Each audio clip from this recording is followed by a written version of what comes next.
बिरंजी बाबू, चलिए सुदेव जी। मान्यवर, मैं माननीय राज्यपाल के अभिभाषण के समर्थन में बोलने के लिए खड़ा हुआ। हमारे बड़े भाई सरफराज साहब ने, राजेश कच्छप साहब ने अभिभाषण के बहुत सारे बिंदुओं पर बहुत बेहतर तरीके से जवाब दे दिया। मान्यवर, राज्य का वातावरण, राज्य का राजनीतिक वातावरण कुछ अजीब सी परिस्थितियों से गुजर रहा है। सदन में बैठे हुए लोग उन परिस्थितियों का जिक्र अपने फायदे और अपने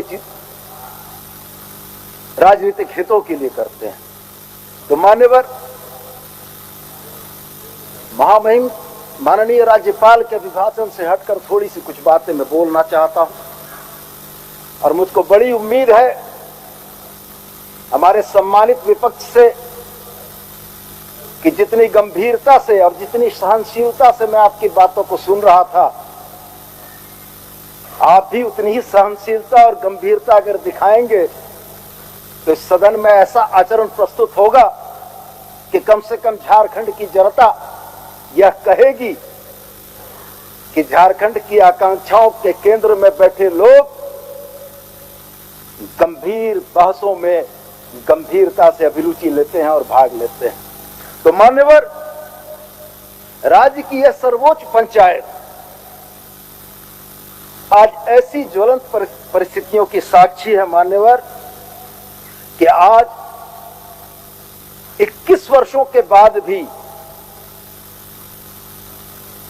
15 नवंबर 2000 को जब यह राज्य अलग हुआ था, तो उसके बाद आंदोलन के कारणों की समीक्षा समाप्त हो गई। लोगों ने यह माना कि राज्य तो मिल गया।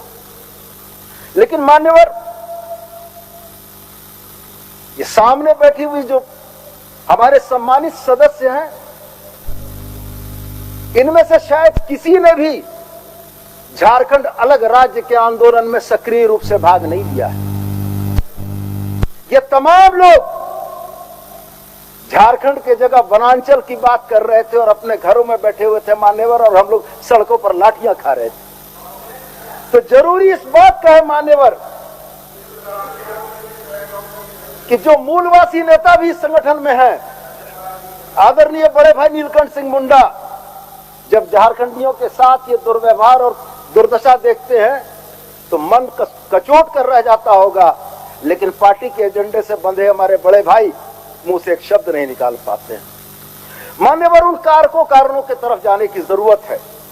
अगर आपको झारखंड की मूल भावनाओं को समझना है, आपको यह समझना है कि यह राज्य किन कारणों से बना था और इस राज्य के निवासी कैसा झारखंड चाहते थे, तो आपको उन मूल कारणों पर जाने की जरूरत है। मान्यवर, मैं बताना चाहता हूं इनको कि भारत का प्रथम स्वतंत्रता संग्राम 1857 किताबों में लिखा है, लेकिन अपनी जीवन शैली में हस्तक्षेप के खिलाफ झारखंड में उससे काफी पहले अंग्रेजों के विरुद्ध सशस्त्र क्रांति और आंदोलन शुरू हो चुका था। तो बुनियादी सवाल इस बात के थे मान्यवर कि झारखंड और झारखंडियत अपने जीवन शैली में हस्तक्षेप को कतई स्वीकार और बर्दाश्त नहीं करती। दूसरा और महत्वपूर्ण कार्यक्रम था मान्यवर, झारखंड के इलाके में भाषाई अतिक्रमण। जो भाषाएं हमारी नहीं थी, उन भाषाओं के अतिक्रमण ने यहां के जनजीवन को उथल पुथल कर दिया मान्यवर, यहां की मान्यताओं को ध्वस्त कर दिया, यहां के लोगों का जीवन दूभर कर दिया। संथाली भाषा का एक शब्द है, हमारे अगुआ साथी बैठे हुए हैं, आप भी जानते हैं मान्यवर, देखो। और देखो शब्द की उत्पत्ति वैसे ही लोगों के लिए हुई थी जिन लोगों ने आके झारखंड में भाषाई आधार पर अतिक्रमण करके यहां के मूल वासियों के जीवन शैली को प्रभावित करने का प्रयास किया था। मान्यवर, वह दौर झारखंडियों को जंगल जमीन से बेदखली का दौर था। यह भी एक कारण और कारक था मान्यवर। झारखंड में जो डेमोग्राफी हमारी रही है मान्यवर, उस डेमोग्राफी में जनसंख्या विस्फोट हुआ और झारखंड के मूलवासी हाशिए पर चले गए और जो लोग आए थे वो सामने में मौजूद है। मान्यवर, सदन में यह वक्तव्य मेरा जरूर है, वाणी मेरी जरूर है, शब्द मेरे जरूर हैं, लेकिन यह भावनाएं उन लाखों झारखंडियों की है जो आज भी झारखंड बनने के बाद इस झारखंड में खुद को ठगा हुआ महसूस करता है। मान्यवर, मूल या बुनियादी सवाल क्या थे? हम जिन कारणों के लिए लड़ रहे थे वो सवाल क्या थे मान्यवर? वो सवाल मान्यवर सिर्फ एक बात महत्वपूर्ण थे कि झारखंड के संसाधनों पर हक किसका होगा मान्यवर? झारखंड के संसाधन, चाहे वो रोजगार हो, चाहे वो नौकरियां हो, चाहे झारखंड की संपदा हो, इस पे हक किसका होगा? मान्यवर, दो चयन सामने में, हक किनका होगा मान्यवर? जिनके पूर्वजों ने खुदकट्टी काटकर खेत बनाए उनका हक होगा, या जिनकी पीढ़ियां यहां गुजर गईं, जिनके पुरखे शमशानों में, कब्रिस्तानों में, हरतोपा में आज भी गड़े हुए हैं, जिनके पुरखे हमारी जोरियों में चिरनिद्रा में लीन हैं,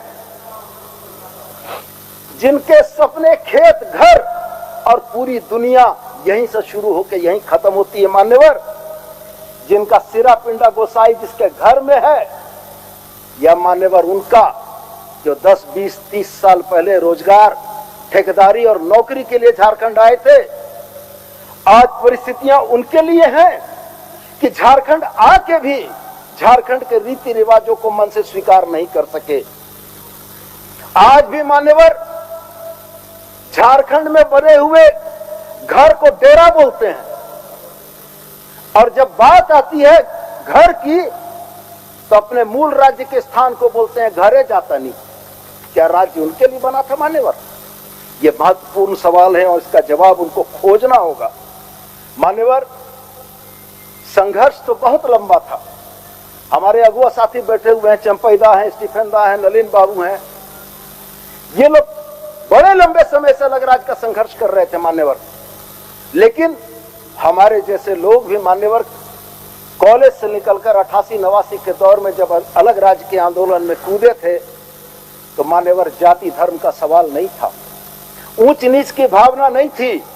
भावना सिर्फ एक बात की थी कि झारखंडियत का खून झारखंडी रिश्तों को मजबूत करता था और उन्हीं रिश्तों के आधार पर हम तमाम लोग संघर्ष और आंदोलन में कूद पड़े थे मान्यवर।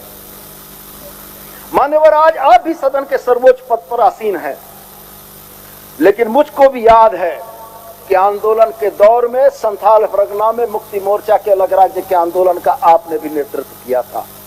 आगे की पंक्ति में बैठे हुए हमारे अगुआ साथियों ने अलग अलग जगहों में संथाल परगना कोल्हान में इसका नेतृत्व किया, और संघर्ष के वो खुशनुमा पल भी हमें याद है जब बड़े सीमित संसाधनों में हम लोग संघर्ष कर रहे थे, और वो दमन का दौर भी याद है कि उस दमन के दौर में हमारे और आपके ऊपर और हमारे अन्य साथियों के ऊपर क्या बीता। मान्यवर, दिसोम गुरु के दिखाए सपने, आप हुआ राइट, आप हुआ दिशम, इसी की तरफ हम लोग दौड़ रहे थे। और जब यह दौड़ गति पाती थी और जब उसमें ठोकर लगती थी मान्यवर, और ठोकर लगने से जब हम लोग गिरते थे तो ठोकर लगाने वाले या चोट मारने वाले का कोई चेहरा का कोई खास बनावट नहीं होता था मान्यवर। 2.5 दशक 3 दशक गुजर गए मान्यवर, आज उन चेहरों को याद करने की कोशिश भी अगर मैं करता हूं तो वो चेहरे आज याद नहीं आते हैं। बहुत जोर दूं स्मृति पर तो वो थाने का कभी बड़ा बाबू होता था, कभी छोटा बाबू होता था, कभी कभी चौकीदार भी होता था। और मान्यवर, बाएं हाथ से कॉलर पकड़ के दाहिने हाथ से बेत की लाठी लेके जब वो मारता था ना, तब उसके मुंह से अधिकांश तक एक ही वाक्य निकलता था, और मेरे अगुआ साथी इस बात के साक्षी होंगे कि जो मैं कह रहा हूं वो सही या गलत है। मान्यवर, एक ही निकलता था। सदन में पूरा तो बोल नहीं सकता हूं, डैश बोल के बात को खत्म करूंगा मान्यवर। तारा महतारी के डैश, झारखंड लिहान डैश। मान्यवर, एक ही वाक्य में हमारी मां बहनों के खिलाफ जो भावनाएं अभिव्यक्त होती थीं, वो भावनाएं कहीं न कहीं एक झारखंडी कार्यकर्ता के सीने पर फांस जैसा और कील जैसा गड़ता था। और दुर्भाग्य यही है मान्यवर, ये चेहरे अलग जरूर होते थे, लेकिन दमन की आधिकारिक भाषा भोजपुरी थी। जब भी थानों में गालियां पड़ती थीं, जब भी हमें खदेड़ा जाता था, पीटा जाता था मान्यवर, यही भोजपुरी भाषा में दमन किया जाता था और दमन की आधिकारिक भाषा भोजपुरी थी मान्यवर।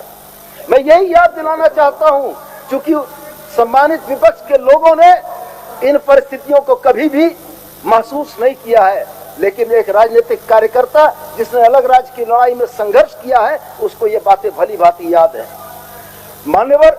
रांची से सादरी गायब हो गया, धनबाद बोकारो में खोरठा हाशिए में चला गया मान्यवर। जमशेदपुर की अगर हम बात करें तो झारखंडी संस्कृति की महक खत्म हो गई जमशेदपुर में। ये इन बाहरी भाषाओं ने मान्यवर झारखंड को बहुत घाव दिए हैं, बहुत घाव दिए हैं। और यकीन जानिए मान्यवर, आज जब झारखंड के विभिन्न हिस्सों में, चाहे वो धनबाद बोकारो हो, चाहे आज हम लोग जब विधानसभा आ रहे थे तो सड़क के किनारे खड़े जो लोग थे वो आंदोलित भी इसलिए थे कि कहीं न कहीं भाषाई तौर पर लोगों ने जो दमन उत्पीड़न झेला है, इसलिए झारखंड में चाहे वो धनबाद हो, चाहे वो बोकारो हो, चाहे वो रांची हो, धनबाद बोकारो के लोगों ने तो आंदोलन का नाम ही दिया कि बाहरी भाषा ना चलतो। और मैं स्पष्ट ये कहना चाहता हूं मान्यवर, मैं सदन से और आपके माध्यम से यह आश्वस्त करना चाहता हूं कि हेमंत सोरेन की सरकार आपके सपनों के साथ खड़ी है। हेमंत सोरेन की सरकार आपकी भावनाओं का सम्मान करती है और यह कहती है कि आपकी भावनाएं व्यर्थ नहीं जाएंगी मान्यवर। आज बिरंची बाबू को मैं सुन रहा था, अभी शायद नहीं है, सरकार पर दोष लगा रहे थे कि यह भाषा विवाद जो है यह सरकार के द्वारा प्रायोजित है। यह भाषा विवाद सरकार के द्वारा प्रायोजित नहीं था। इस भाषा विवाद में चिनगारी हमारे माननीय भारतीय जनता पार्टी के साथियों ने सदन सौध के बाहर ढोल मजीरे लगा कर दी थी। जब आप झारखंडी भाषाओं के बरक्स अन्य भाषाओं को खड़ा कर रहे हैं तो झारखंडी भाषाओं को चाहने वाले लोग सड़क पर उतरेंगे ही और विवाद पैदा होगा ही। आजसू के लोग आदरणीय सुदेश बाबू नहीं हैं। आजसू के लोग परोक्ष रूप से इस आंदोलन में आग में घी डालने का काम कर रहे हैं। बहुत सारी बातें ऐसी हैं मान्यवर जिसमें भारतीय जनता पार्टी और आजसू पार्टियां जरूर अलग अलग हैं मान्यवर, लेकिन इनकी विचारधारा और सोच बिल्कुल मिलती जुलती है और एक ही मुद्दे पर ये अलग अलग स्पीकर के तौर पर अलग अलग बातों को कह के जनता को भरमाते हैं। सबसे महत्वपूर्ण तो यह है मान्यवर कि अभी बिरंची बाबू जोर जोर से चिल्ला कर गए कि आप लोग उर्दू को ले आए, उर्दू को ले आए। मान्यवर, जर्मनी में हिटलर का एक सेनापति हुआ करता था जिसका नाम गोएबल्स था। उसकी खासियत यह थी कि वह कहता था कि असत्य को इतनी मजबूती से बोलो कि सत्य के करीब हो जाए। आज जो बार बार उर्दू को ले आया, उर्दू को ले आया सब जिलों में है, ये बातें ये कहते हैं मान्यवर, तो ये भूल जाते हैं कि इनके इतिहास में किए हुए कर्मों और कुकर्मों दोनों का हिसाब जनता के समक्ष है और दोनों चीजें हासिल। मान्यवर, 2003 में जब आदरणीय बाबूलाल जी झारखंड के मुख्यमंत्री थे, तब तत्कालीन सचिव श्री अमित खरे के पत्रांक 1278 दिनांक 4/6/2003 के माध्यम से राज्य गठन के बाद पहली बार भाषाओं को अंगीकार किया गया था। मान्यवर, ये वही पत्र है। इस पत्र का अंतिम पारा पढ़ के मैं सुना देता हूं। बिरंची बाबू बोल के चलेगा, सुनने का टाइम में है नहीं। मान्यवर, यह पत्र का अंतिम पारा यह लिखता है कि तदनुसार एतत् संबंधी विभागीय प्रस्ताव पर मंत्रिपरिषद की स्वीकृति के पश्चात राज्य सरकार ने निर्णय लिया है कि झारखंड की भौगोलिक सीमा के बहुभाषा भाषी क्षेत्रों में उनकी जनसंख्या के आधार पर प्रारंभिक शिक्षण के क्षेत्र में चिन्हित स्थान विशेष में हिंदी राष्ट्रभाषा के अतिरिक्त मातृभाषा के रूप में, गौर कर लीजिएगा, वर्ग 1 में हिंदी, बंगला, उड़िया, उर्दू, मान्यवर फिर दोहरा के कह रहा हूं और पूरी चुनौती के साथ कह रहा हूं, सदन में पूरी जवाबदेही से खड़ा होकर पत्रांक और दिनांक के साथ, कि 2003 में आदरणीय बाबूलाल जी के मुख्यमंत्रित्व काल में 4/6/2003 को यह पत्र निर्गत हुआ था। पत्रांक 1278 है, गौर से देख लीजिएगा। यह स्पष्ट लिखता है मान्यवर, हिंदी, बंगला, उड़िया, उर्दू, संथाली, उराव, हो, मुंडारी, खड़िया, खोरठा, कुरमाली तथा एंग्लो इंडियन समुदाय के लिए अंग्रेजी भाषा के माध्यम से शिक्षण होगा। मान्यवर हम कहां उर्दू को लेकर आए? कौन बोलता है कि हम उर्दू को लेकर आए? ये भ्रम और झूठ क्यों फैलाते हैं ये लोग? मान्यवर 2003 में भारतीय जनता पार्टी के शासन में यह पत्र निर्गत हुआ और 2003 जो प्रथम बार राज्य गठन के उपरांत हुआ था, उस समय से उर्दू झारखंड में है, हर जिले में है, पूरे भौगोलिक सीमा में। मान्यवर बेशर्मी की पराकाष्ठा तो तब आती है, निर्लज्जता की बातें तो तब आती हैं कि ये तो 2003 का पत्र था, इन लोगों ने सोचा होगा कि इन लोगों को थोड़ी ये बातें याद होंगी।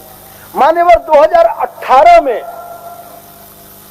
जिन भाषाओं के चलते आज विवाद खड़ा हुआ है, 2018 में आदरणीय रघुवर जी के काल में 10 दिसंबर 2018 में इन भाषाओं को अंगीकृत किया गया है। ये भाषाएं अंगीकृत हुई हैं 10 दिसंबर 2018 में।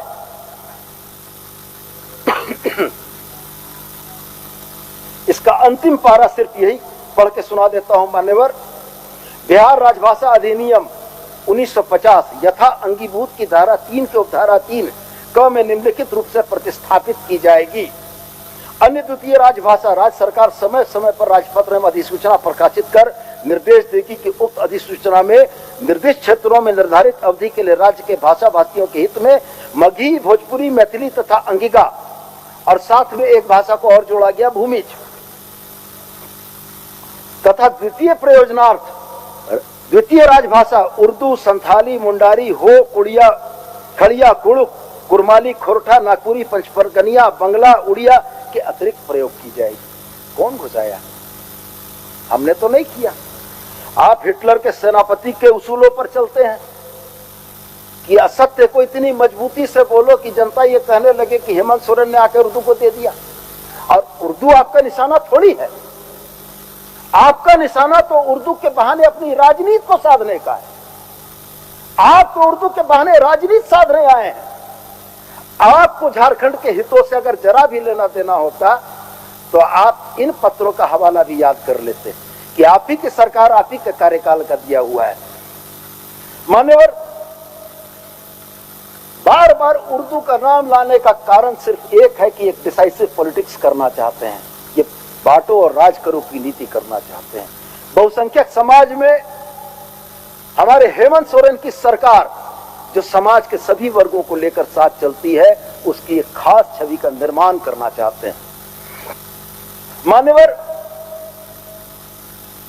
जातिगत आधार पर, भाषा के आधार पर, माफ कीजिएगा, भाषा के आधार पर जानने का जो सबसे प्रामाणिक दस्तावेज है वो 2011 का सेंसस है। 2011 का सेंसस भारत सरकार ने कराया मान्यवर। और अगर आप 2011 के सेंसस में जाते हैं तो मान्यवर आप यह देखते हैं कि पूरे राज्य में उर्दू को मातृभाषा के तौर पर चिन्हित करने वाले लोगों की संख्या 2011 में 19,65,653 थी। मान्यवर ये उर्दू का विरोध, उर्दू के बहाने मुसलमानों का विरोध करके क्या साबित करना चाहते हैं कि क्या 20 लाख लोगों के हितों को राज्य सरकार छोड़ देती? मैं तो चंद जिले 4-5 आपको गिना देना चाहता हूं। जब आप ये भ्रम फैलाते हैं 24 जिला में उर्दू बोली जाती है, 24 जिला में उर्दू बोली जाती है। मैं आपका भ्रम थोड़ा सा दूर कर देना चाहता हूं मान्यवर। कुछ जो बड़े जिले हैं उनमें उर्दू भाषा भाषियों की संख्या जो 2011, और फिर मैं पूरी चुनौती देकर पूरी जवाबदेही के साथ कह रहा हूं, 2011 का सेंसस निकाल लीजिए। मेरे शब्दों में, मेरे वाक्य में, अंक में अगर एक कमी होगी तो मुझको बोलिएगा। मान्यवर रांची जिला में 2,49,051 लोग 2011 के सेंसस में उर्दू को अपनी मातृभाषा के तौर पर रेखांकित करते हैं। हजारीबाग में 1,34,095 लोग हैं मान्यवर। पलामू में 1,33,201 लोग हैं मान्यवर। पूर्वी सिंहभूम में 1,67,017 है मान्यवर। धनबाद में 2,27,324 हैं।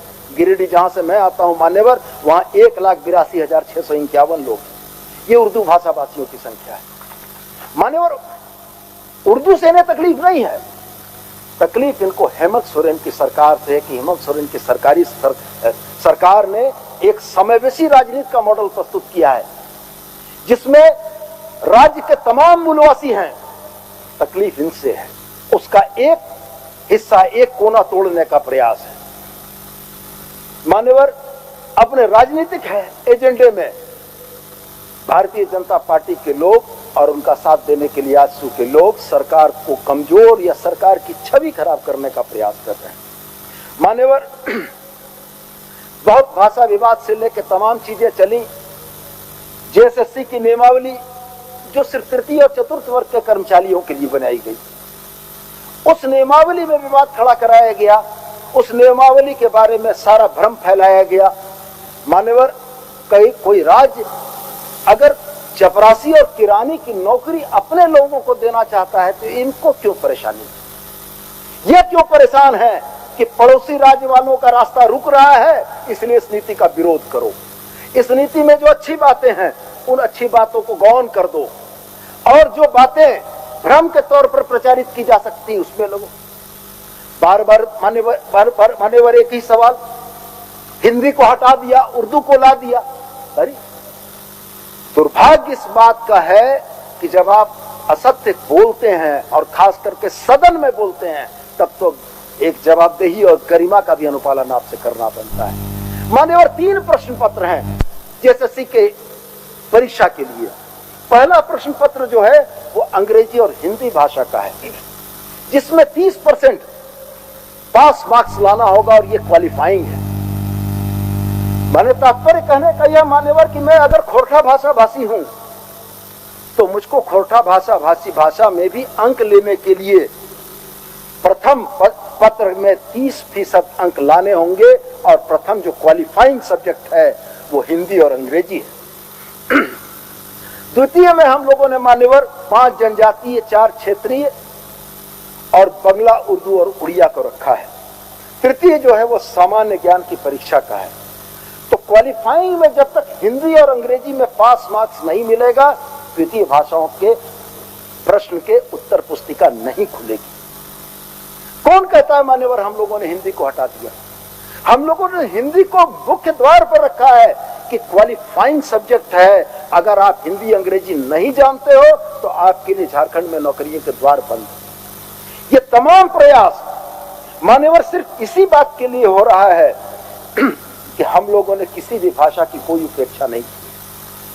धार्मिक आधार या किसी भी आधार पर हम लोगों ने किसी को लाभ पहुंचाने का प्रयास नहीं किया है। लेकिन मान्यवर एक बात जरूर सच है कि हम लोगों ने यह जरूर प्रयास किया है कि झारखंड के आदिवासी और मूलवासी बच्चों को राज्य की नौकरियों में अधिकाधिक प्रयास मिले, और ये प्रयास हम लोग तब तक करते रहेंगे जब तक हम लोग झारखंड की राजनीति में झारखंडी हितों के सबसे बड़े पहरुए हैं। मान्यवर क्षेत्रीय और जनजातीय भाषाओं के बारे में मान्यवर इनका जो सम्मान है वो आपके समक्ष और मैं लाना चाहता हूं। मान्यवर ये अधिसूचना है, भाजपाई मित्र लोग चाहेंगे तो मैं एक कॉपी भी दे दूंगा उनको, बोलिएगा, मनन करने का काम में आएगी, चिंतन करने काम में आएगी आपके। मान्यवर ये अधिसूचना संख्या 274 है, दिनांक 21/1/2015।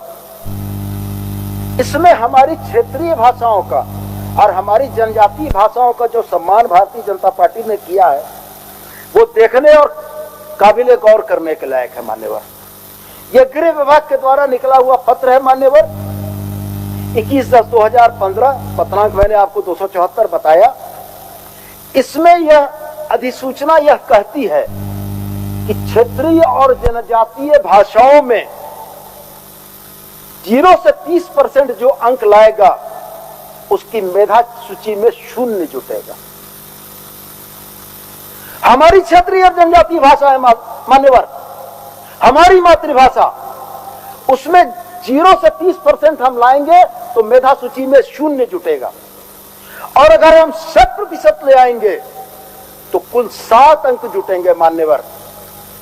और इनका भोजपुरी मैथिली में देने वाला जितना अंक लाएगा मेधा में उतना जुटेगा मान्यवर।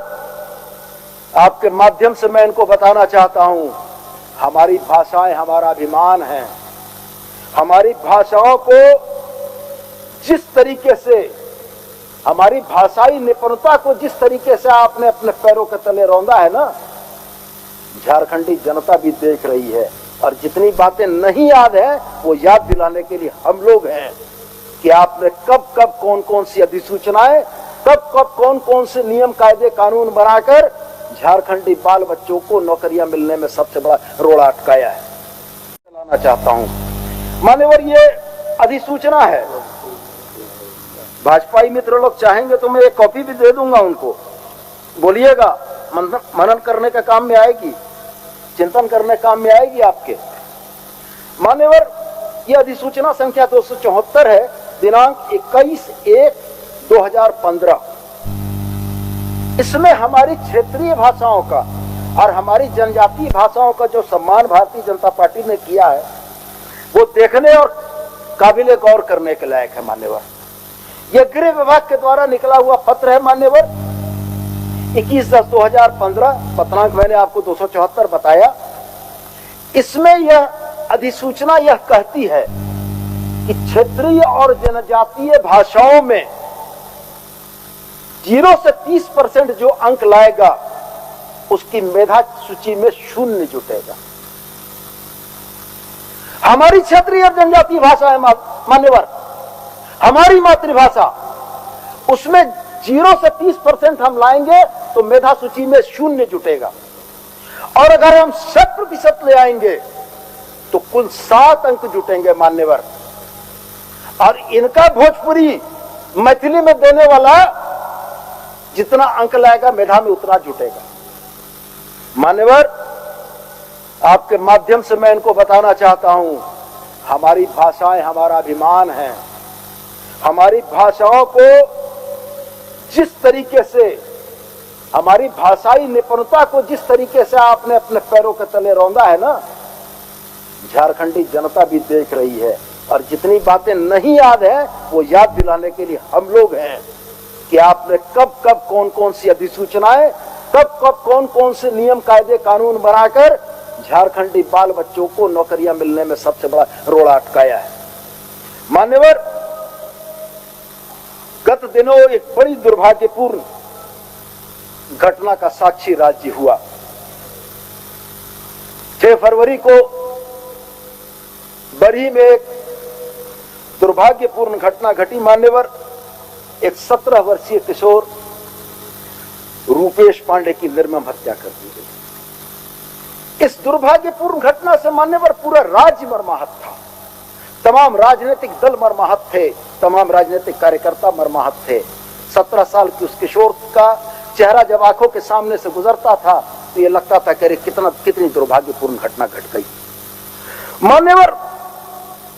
लाश पर दुकानदारी करने वाले लोगों के लिए इससे बेहतर अवसर नहीं हो सकता था। बरही के आसमान में अचानक गिद्ध मंडराने लगे मान्यवर।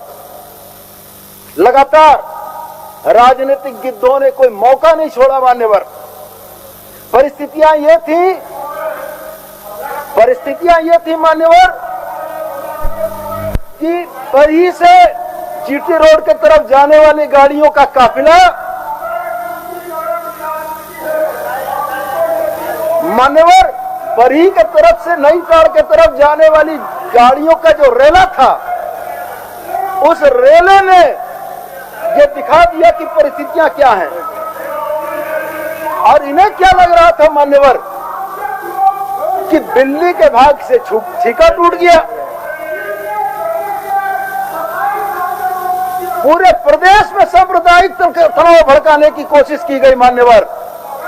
पूरे प्रदेश में जगह जगह जुलूस निकालकर राज्य के सांप्रदायिक माहौल को बर्बाद करने की, भड़काने की कोशिश की गई। लेकिन मान्यवर, झारखंड की प्रबुद्ध जनता को हेमंत सोरेन की सरकार के ऊपर भरोसा है। वह जानती है कि हेमंत सोरेन की सरकार में किसी के साथ अन्याय नहीं हो सकता है। मान्यवर, इनके नेता 4-5 दिन तक रोज जाते थे। रोज पूरे राज्य में कैंडल मार्च निकलते थे। रोज तमाम तरह के राजनीतिक हथकंडे अपनाए जाते थे। लेकिन झारखंड की जनता ने इनकी एक नहीं सुनी। और जब ये थक गए इस बात से मान्यवर, तो दिल्ली दंगों का एक कुख्यात कपिल मिश्रा को लेकर आ रहे थे कि कपिल मिश्रा आएंगे, दंगा भड़काएंगे। मान्यवर, बेहोश मिश्रा को हमारी पुलिस ने रांची एयरपोर्ट से वापस कर दिया और ये राज्य जलने से बचा। मान्यवर, 3 कैबिनेट मिनिस्टर और 3 एमएलए का शिष्टमंडल हम लोग गए। हम लोग वहां गए मान्यवर, पीड़ित परिवार के आंसू पोंछने का हम लोगों ने प्रयास किया। मान्यवर, हम दंगे भड़काने नहीं गए थे, हम ये करने गए थे कि उस पीड़ित परिवार के आंखों के आंसू को हम पोंछ सकें। हम उनके प्रति संवेदना व्यक्त करने गए थे मान्यवर। और मान्यवर, जब संवेदना सच्ची हो तो आंखों में दिखती है। ये मान्यवर, ये घड़ियालू आंसू बहाने वाले लोग जो माननीय राज्यपाल के अभिभाषण के मौके को भी राजनीतिक इस्तेमाल करने से नहीं चूकते हैं। मैं आपके माध्यम से चुनौती देके पूछता हूं, रुपेश पांडे की मां का नाम पता है क्या? गए थे संवेदना देने।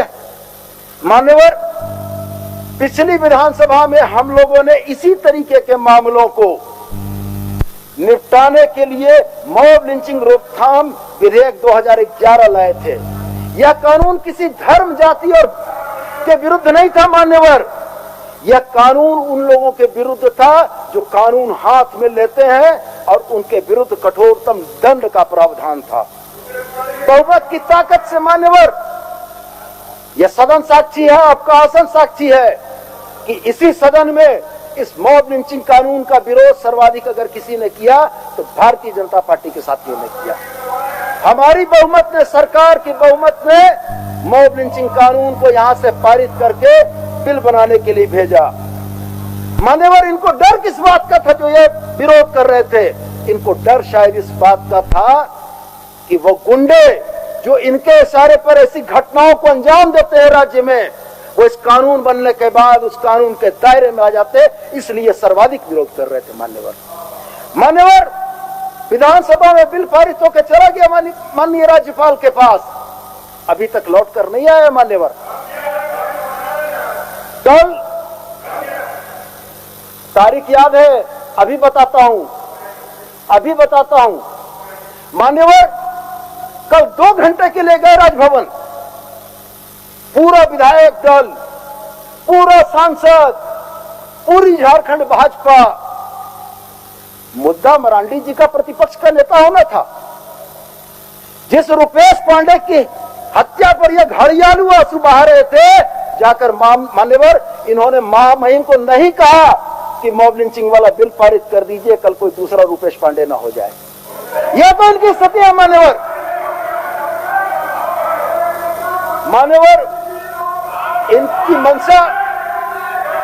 इनकी मंशा रुपेश पांडे जैसे हत्याकांडों की पुनरावृत्ति को रोकने की नहीं है।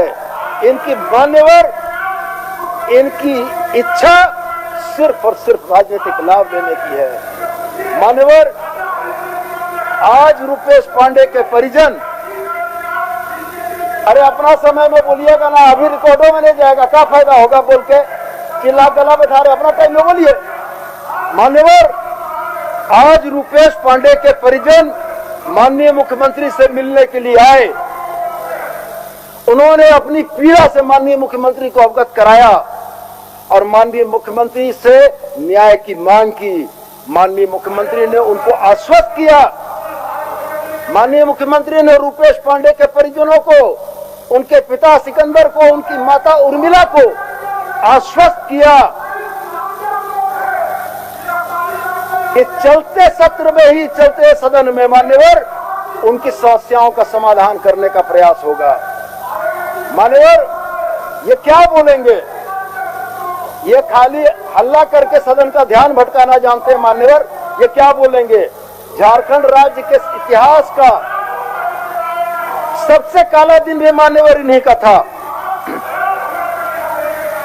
झारखंड राज्य के इतिहास के सबसे काले दिन का श्रेय भी इनको ही जाता है मान्यवर। जब ये तमाम झारखंडी विरोधी सोच रखने वाले लोग मान्यवर हमारे बच्चों के भाग्य का फैसला कर रहे थे, तत्कालीन मुख्यमंत्री रघुवर दास जब बहुमत के नशे में चूर होकर हमारे पुरखों के बलिदान, संघर्ष और सपनों को रौंदते हुए 85 वालों को हमारा बराबर का भागीदार बना रहे थे, वो झारखंड के इतिहास का सबसे काला दिन था और उस काले दिन के साक्षी आप लोग हैं।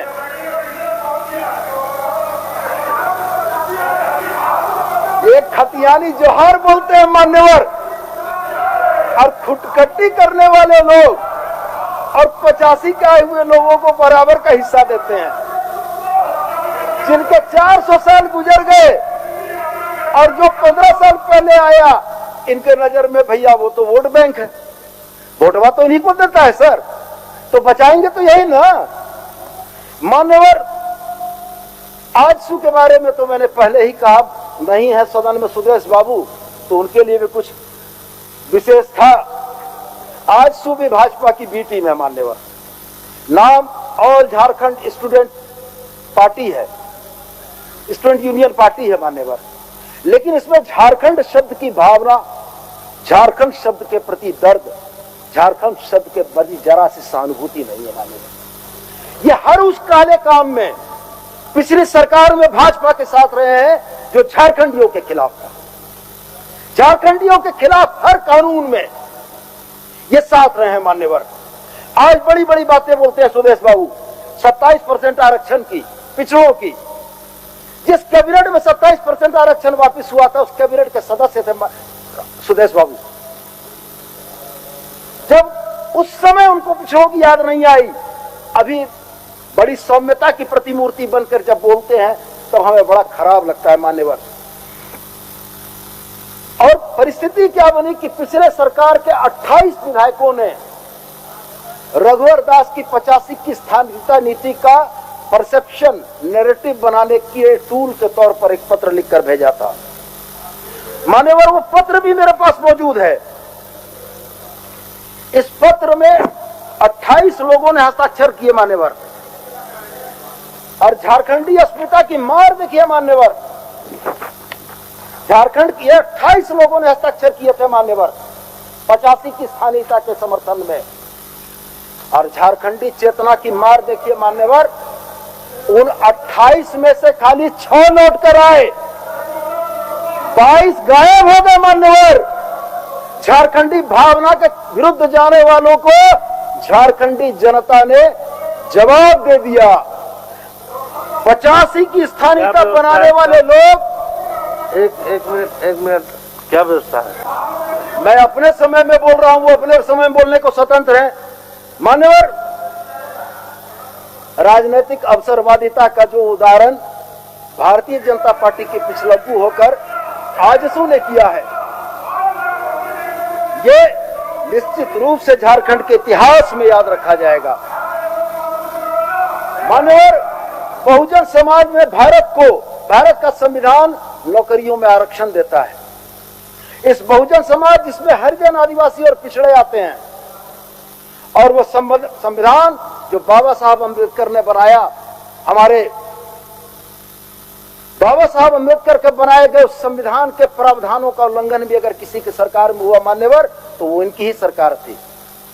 और सबसे दुखद क्या था मान्यवर कि तत्कालीन मुख्यमंत्री रघुवर दास जी और इस सदन में उपस्थित हमारे बड़े भाई रामचंद्र चंद्रवंशी जी दोनों ही पिछड़े वर्गों से आते थे, जो आरक्षित वर्ग है मान्यवर। सरकार ने एक आदेश निकालकर रिम्स की नियुक्तियों में आरक्षण की बाध्यता को समाप्त कर दिया मान्यवर।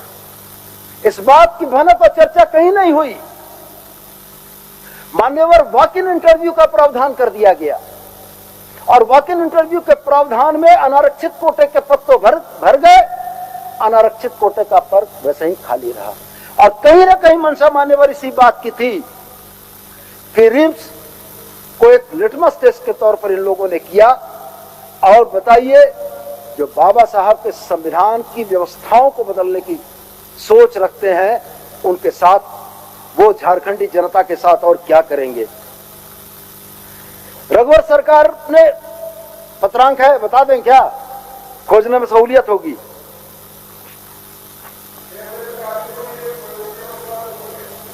मान्यवर,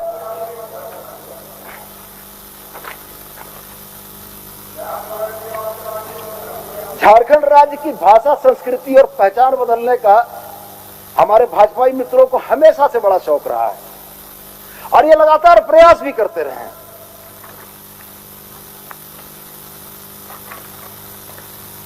चैतन्य महाप्रभु जब 14वीं सदी के उत्तरार्ध में जगन्नाथ धाम से वृंदावन जा रहे थे मान्यवर, तो झारखंड प्रदेश से गुजरने के समय इस प्रदेश का नाम उन्होंने झारखंड रखा।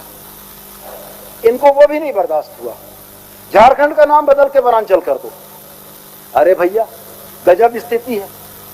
जिस झारखंड के लिए इतनी लड़ाइयां लड़ी गई, उसका आप नाम बदल दीजिएगा और जनता आपको मान लेगी। अंततः मुंह की खानी पड़ी मान्यवर, झारखंड ही बना। पहचान मिटाने का प्रयास और लोगों ने भी किया था मान्यवर, लेकिन कोई कामयाब नहीं हुआ।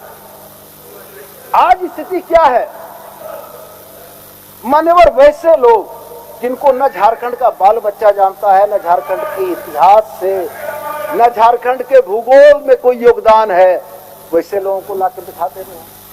रांची विश्वविद्यालय प्रदेश का बड़ा प्रसिद्ध विद्यालय रहा मान्यवर, श्यामा प्रसाद मुखर्जी को लाकर बैठा दिया। अब रांची विश्वविद्यालय का कोई शोध का छात्र शोध करके बतावे कि श्यामा प्रसाद मुखर्जी का रांची विश्वविद्यालय या रांची के लिए क्या योगदान था। मान्यवर, विधानसभा की तरफ से मुझको जहां आवास मिला है, उस मोहल्ले का नाम है दीनदयाल नगर। मान्यवर, दीनदयाल नगर, श्यामा प्रसाद मुखर्जी, अजीब स्थिति है मान्यवर।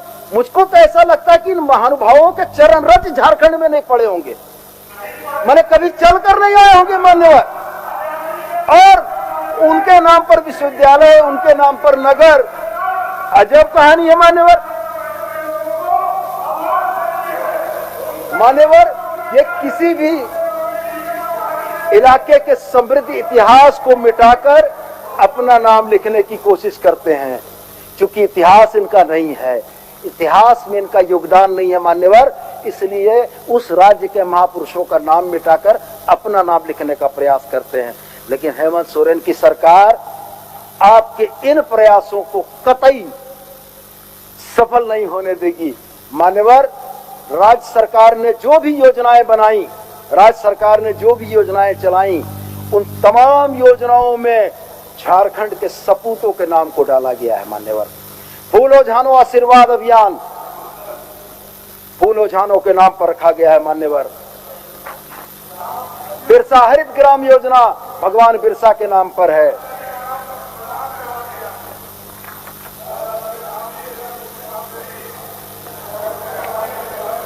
नीलांबर पीतांबर जल समृद्धि योजना, इनको नहीं मालूम होगा मान्यवर, अब जाके किताब पलटेंगे कौन थे। श्यामा प्रसाद मुखर्जी मालूम है, दीनदयाल उपाध्याय मालूम है, फोटो हो नहीं मालूम होगा मान्यवर इनको। झारखंड के इतिहास से सरोकार ही नहीं है मान्यवर। झारखंड के इतिहास से न तो सरोकार है, और जब आला कमान का चाबुक चलता है तो मुंह पर ताले लग जाते हैं।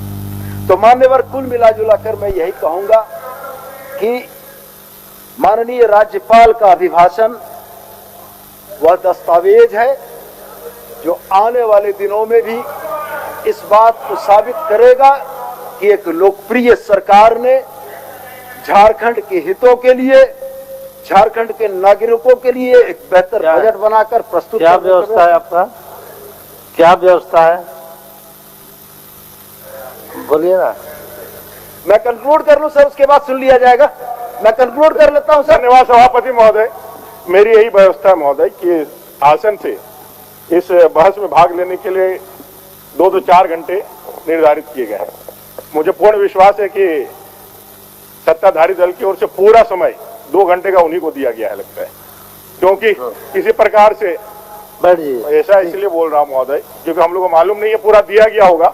अगर यदि नहीं दिया गया होगा तो उनका समय हमको लगता है समाप्त हो गया होगा। हमारे इस सत्ता विपक्ष का भी हम लोग सुनने के लिए तैयार हैं, उनको भी सुनने का मौका दिया जाए। सर आसन, अब आसन का संचालन भी हमारे बावरी साहब करेंगे, वहीं से बैठ के आसन को बताएंगे कि किसका समय समाप्त हुआ है। मान्यवर, मैं और ज्यादा समय नहीं लूंगा, इसलिए इनको बड़ी परेशानी हो रही है मेरे खड़े रहने से, तो मैं इनको थोड़ा सुकून देने के लिए बैठ जाना चाहूंगा। मान्यवर, माननीय राज्यपाल महोदय के अभिभाषण पर सरकार के समर्थन में मैं यह स्पष्ट मानता हूं कि यह दस्तावेज आने वाले दिनों में संरक्षित होगा और लोगों को दिखेगा कि हेमंत सोरेन की सरकार ने, गठबंधन की सरकार ने जो नीतियां बनाई वो झारखंड के लिए लोकहितकारी थी। धन्यवाद माननीय।